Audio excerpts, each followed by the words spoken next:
अच्छी खुशबू है। वाह, मजा आ गया।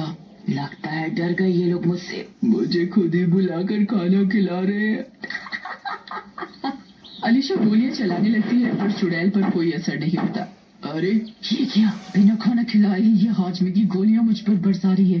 अरे ये तो पुतला है, तुम लोगों ने मुझे बेवकूफ बनाया है। बाहर निकलो सब, मैं तुमसे नहीं डरती, तुम्हें यहाँ से जाना होगा। फिर चुड़ैल कमरे का दरवाजा तोड़कर अंदर आ जाती है। तभी रोहन अलीशा के सामने आ जाता है। चुड़ैल रोहन को गले से उठा लेती है।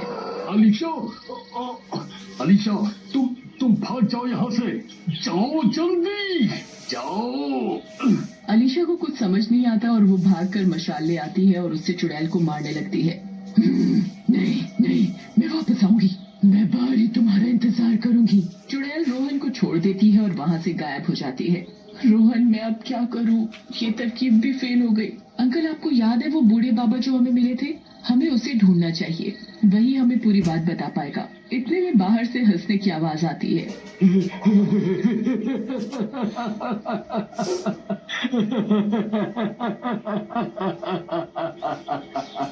सब लोग मशाल लेकर बाहर आते हैं। क्यों, मैंने कहा था ना, चले जाओ यहाँ से।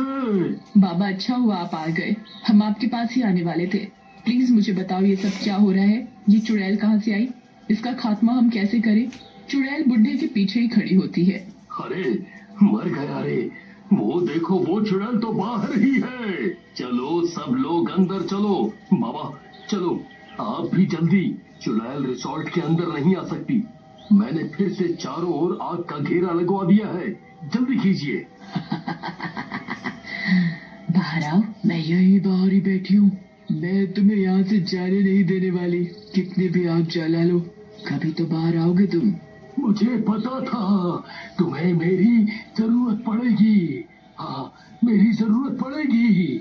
इस चुड़ैल की ताकत को बहुत साल पहले किसी ने एक बरगद के पेड़ से बांध दिया था, पर ना जाने ऐसे ये वहां से आजाद हो गई। समय के साथ साथ इसकी ताकत और बढ़ती जाएगी और इसका शरीर और भी बड़ा होता जाएगा और बड़ा होता जाएगा।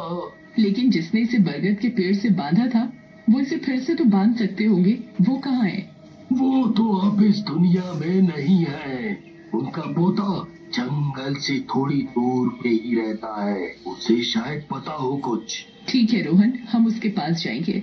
लेकिन हम निकलेंगे कैसे इस रिजॉर्ट से बाहर? रिजॉर्ट से निकलते ही वो चुड़ैल हमें कच्चा ही चबा जाएगी।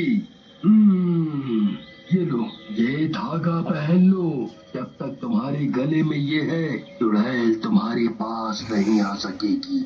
मैंने भी यही पहन रखा है, इसीलिए मैं यहाँ जिंदा रह सका। थैंक यू बाबा। चलो अब सब लोग इसे पहन लो, मैं वापस जरूर आऊंगी। इस जंगल को इस चुड़ैल से मुक्त जरूर करवाऊंगी। हाँ चलो अलीशा, अंकल आप यहीं रिजॉर्ट में ही रहो, हम जल्दी वापस आएंगे। इतना बोलकर वो लोग रिसोर्ट से बाहर आते हैं। आओ आओ, आ गए मेरे खिलाफ षड्यंत्र रचकर, लेकिन कोई फायदा नहीं। अरे ये क्या मूर्ख बाबा, तूने वो धागा इन लोगों को भी पहना दिया। चुड़ैल गुस्से में आ जाती है पर कुछ नहीं कर पाती। ठीक है, ये तो तुम्हारी गलत फहमी है। मैं वापस आऊंगी और यहाँ लोग फिर से आजादी से घूमेंगे फिरेंगे। बिना तुम्हारे डर के यहाँ के जानवर रह सकेंगे। ऐसा बोलकर अलीशा बाबा और रोहन के साथ कार में निकल जाती है। इसके कहने का क्या मतलब था?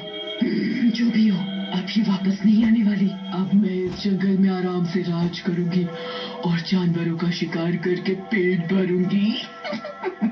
दूसरी ओर अलीशा उसी घर में पहुंच जाती है जिनसे उन्हें मिल गई है। अरे बेटा, हमें तुम्हारी मदद चाहिए। फिर अलीशा राजू को सारी बात बताती है।